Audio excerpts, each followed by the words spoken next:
La tradition juive raconte qu'au mont Sinaï, Dieu a montré à Moïse l'avenir de tout le peuple juif. S'arrêtant plus particulièrement sur la figure de Rabbi Akiva, Dieu lui montre alors la fin de ce sage, torturé à mort par les Romains, la peau arrachée. Moïse s'insurge. Comment le mal peut-il frapper les gens bien? Et Dieu de répondre, par la censure, « Shtok, tais-toi ». Dans son dernier livre aux éditions Flammarion, Frédéric Lechterflack fait sienne cette question. Mais pour y répondre, elle ne s'adresse pas à Dieu, mais à la littérature, ou devrais-je dire, aux littératures. Bonjour Frédéric Lechterflack. Bonjour.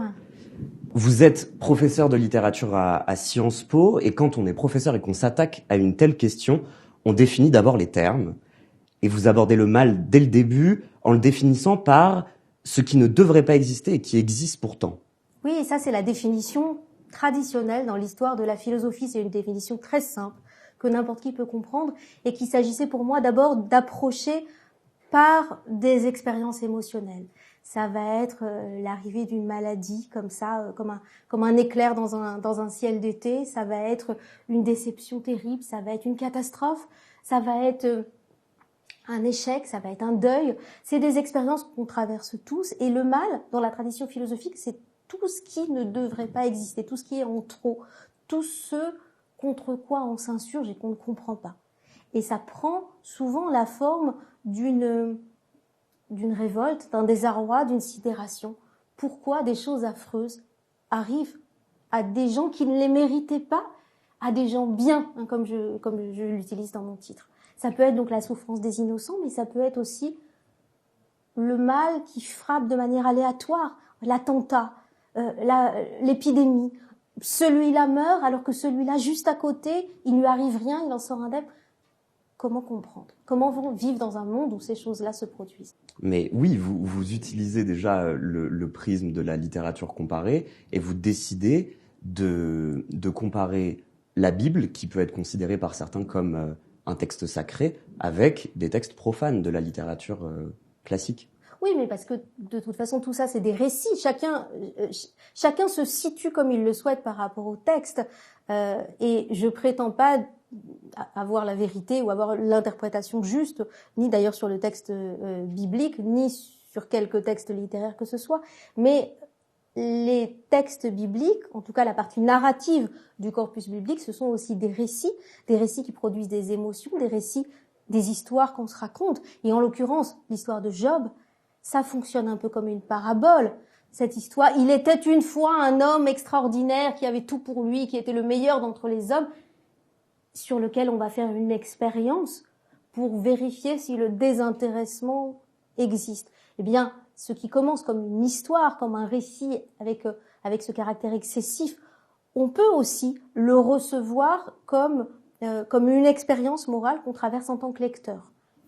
Donc finalement, ce postulat, il y a une sorte de postulat silencieux qui habite le livre de Job, mais qui habite aussi tous les livres que vous allez citer, qui est le postulat d'une justice immanente, une sorte presque de divin, quoi. Alors je ne sais pas si c'est une justice immanente, mais en tout cas, il y a différents fils en fait qui sont en tension, qui sont en contradiction dans la tradition juive et qu'on trouve en fait, on trouve ce conflit incarné dans le livre de Job. Le premier fil, c'est de considérer, c'est finalement une position religieuse à hauteur d'enfant, enfantine ou certains diraient infantile. C'est celle qui consiste à considérer que quand on se comporte bien, on est récompensé. Le juste, le type bien, il va avoir sa récompense et pour les Juifs, c'est dans ce monde-ci que ça se passe. Et donc, la confiance en Dieu, c'est d'abord cette idée que si on suit le bon chemin, on sera récompensé. Et ça, c'est répété sous toutes sortes il y a toutes sortes de variantes et c'est presque un credo, hein. À la fin du Birkat Hamazon, on dit j'ai vécu, j'ai vieilli, je suis devenu un homme âgé et jamais j'ai vu un juste abandonné. Ça, c'est un premier fil. Et puis, il y a un deuxième fil, c'est que dans la vraie vie, on rencontre exactement le contraire. Des justes abandonnés. On en voit partout, on en voit plein. Et donc, il y a le spectacle du monde est plein de ces injustices, de ces abominations, de ces choses qu'on ne comprend pas et qui viennent contredire frontalement ce credo qui correspond à ce qu'on pourrait appeler la doctrine de la rétribution. Et dans le livre de Job, c'est ça qui se passe. En fait, Job, c'est le meilleur d'entre les hommes, tellement le meilleur d'entre les hommes que Dieu le prend en exemple devant l'ange Satan en lui disant « Regarde celui-là, tu pourras rien dire contre lui. » Et Satan dit « Mais on n'en sait rien, il est heureux, la vie lui sourit, il a tout pour lui. Qu'en sait-on ?» Et tant qu'on l'a pas testé, on peut pas savoir. Et donc s'immisce une forme de soupçon qui oblige à tester Job.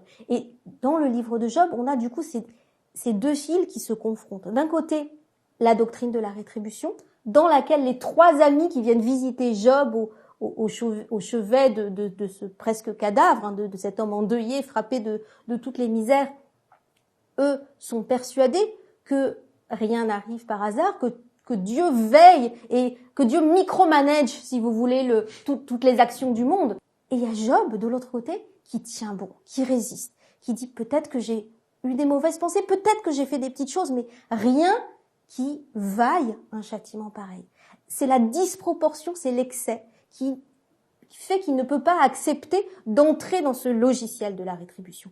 Et Job va obliger non seulement les amis, mais à l'extérieur de son histoire, les lecteurs que nous sommes, à reconnaître que non, ce qui se passe à la surface de la terre n'est pas l'effet d'une justice de Dieu sur le modèle de la justice des hommes, et qu'il y a là donc une énigme dont on doit faire quelque chose, et cette énigme, elle passe d'abord par une révolte.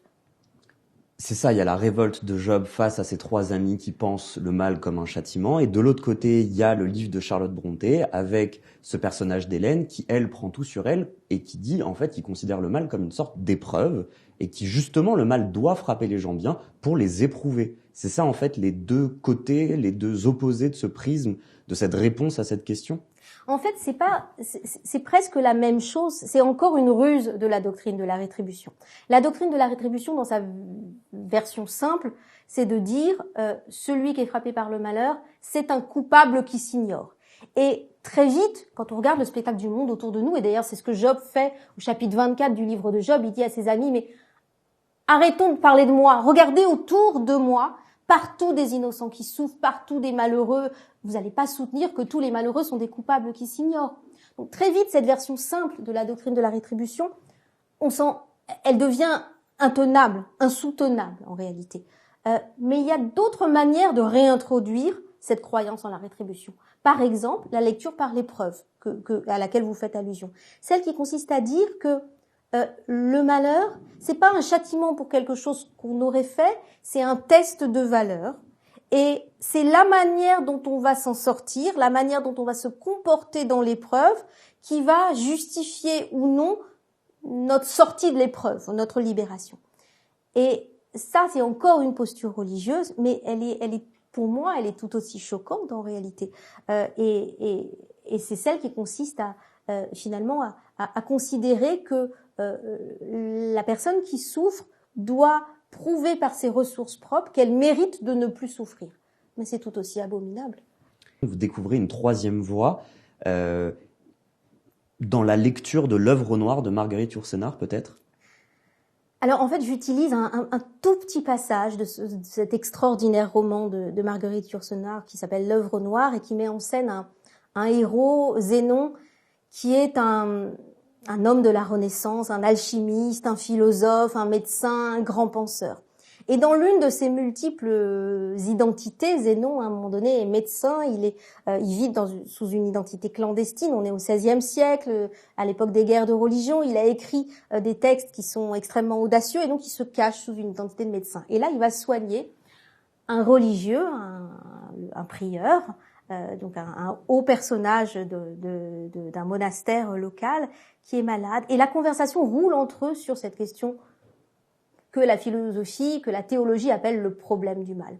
Et la théodicée. Oui, comment un Dieu bon et tout-puissant peut-il laisser exister le mal, la souffrance des innocents? Et donc il y a toutes sortes de manières de répondre. Soit Dieu n'est pas complètement bon, soit Dieu n'est pas complètement puissant, et donc il y a une forme d'impuissance, soit le mal n'est pas vraiment le mal, mais si vous voulez tenir les trois propositions, faut bricoler un peu.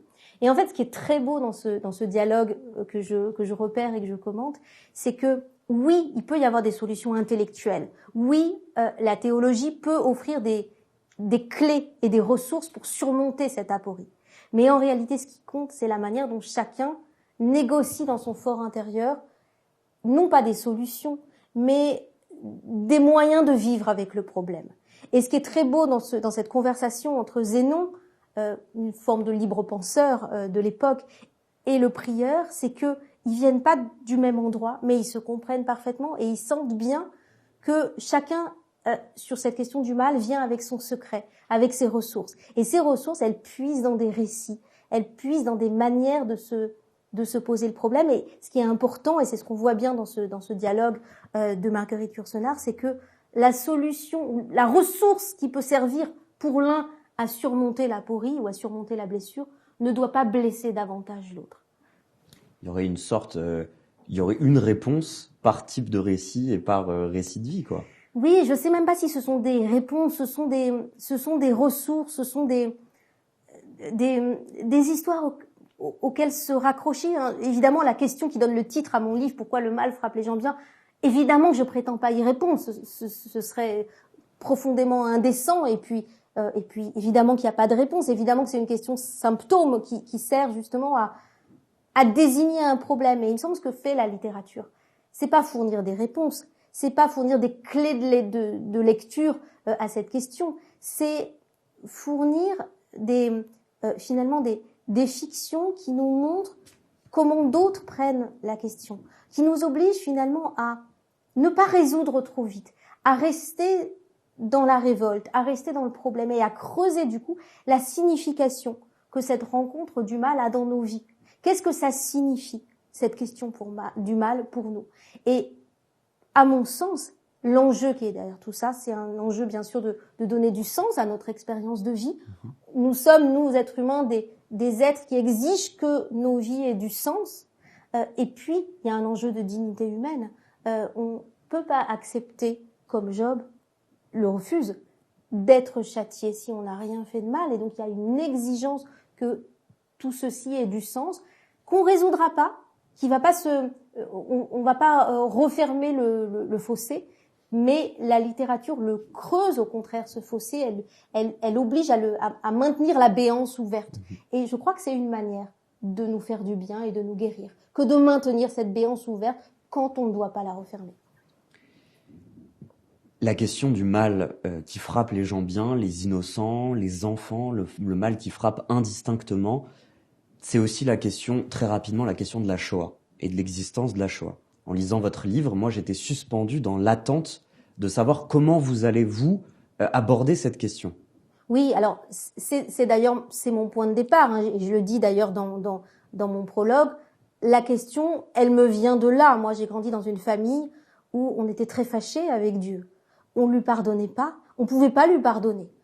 Et donc, on avait décidé qu'on voulait plus en entendre parler de ce Dieu qui avait laissé mourir 6 millions d'innocents, dont 1,5 million d'enfants. C'est de là que je prends la question. Alors, il y a toutes sortes de manières, évidemment, d'y réagir, mais il y a, et bien sûr, là encore, dans la tradition juive, c'est une question qu'on connaît bien. Il y a des rabbins, en particulier aux États-Unis, beaucoup, qui ont réfléchi pour construire des réponses théologiques post-Shoah. Non pas que la Shoah soit complètement inédite à l'échelle de l'histoire du problème du mal dans la tradition juive, parce que des catastrophes, il y en a eu d'autres. Il y a eu la destruction de Jérusalem, il y a eu les croisades, il y a eu les pogroms, des occasions de dire à Dieu, mais qu'est-ce que tu fais, où t'étais? Quand tout ça s'est produit, quand toutes ces catastrophes sont tombées sur notre tête, ça manque pas dans l'histoire juive.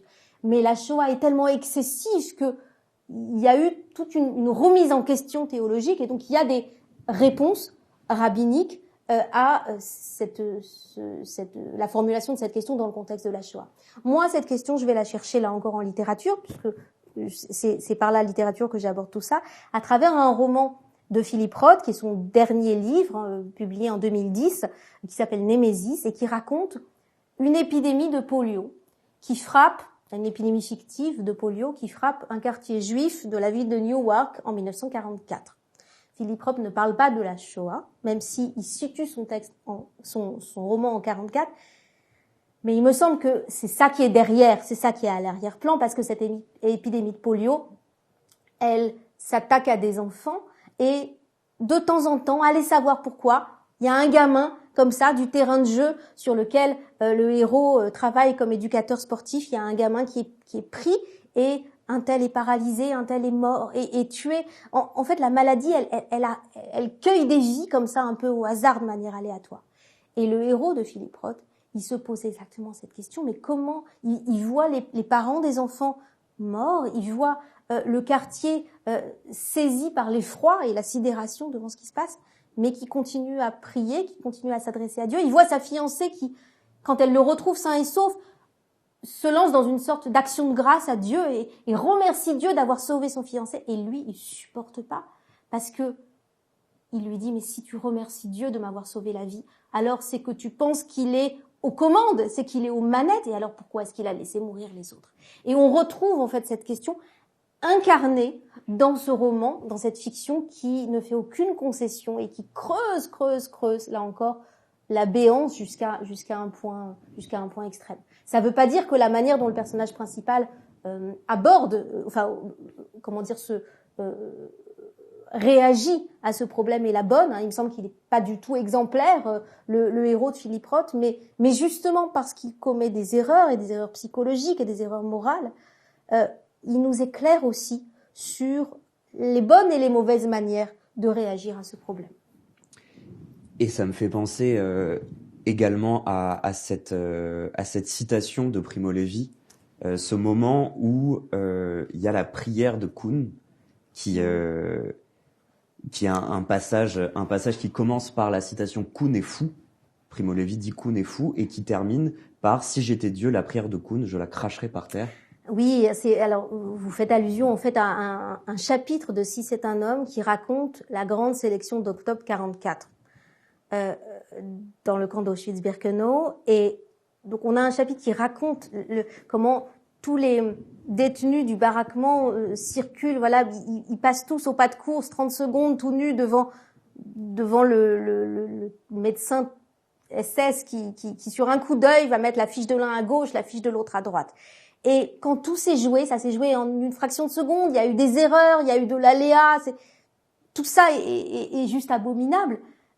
Et quand il rentre dans le baraquement, il y a un des détenus qui a vu sa fiche placée du bon côté et qui se lance là encore dans un remerciement à Dieu. Et Primo Levi, qui tout au long de Si c'est un homme a un ton extrêmement sobre en fait, il s'astreint à une écriture non jugeante, à une écriture presque documentaire. Là, on sent l'émotion qui le saisit, et il se dit, mais Kuhn est fou. Moi, si j'étais Dieu, la prière de Kuhn, je lui cracherais au visage. Une sorte de rapport presque mature après l'épreuve à Dieu, en fait. Oui, alors mature, oui, ça pourrait être effectivement le bon terme. En tout cas, il y a des versions infantiles, je veux pas utiliser un terme trop péjoratif, parce que il y a des tas de gens à qui ça fait du bien, en fait, de croire en un Dieu bon et tout-puissant qui aurait ce pouvoir de maintenir la justice à la surface de la terre. Et pourquoi pas, si c'est une ressource pour les uns, soit, pas de problème avec ça. Mais effectivement, ce que les théologies post-Shoah obligent aussi à penser, c'est cette énigme d'un Dieu qui a voilé sa face au mal, face à la Shoah, et quand on dit, en fait, ce concept de voilement de la face de Dieu, au fond, ça n'est qu'une métaphore.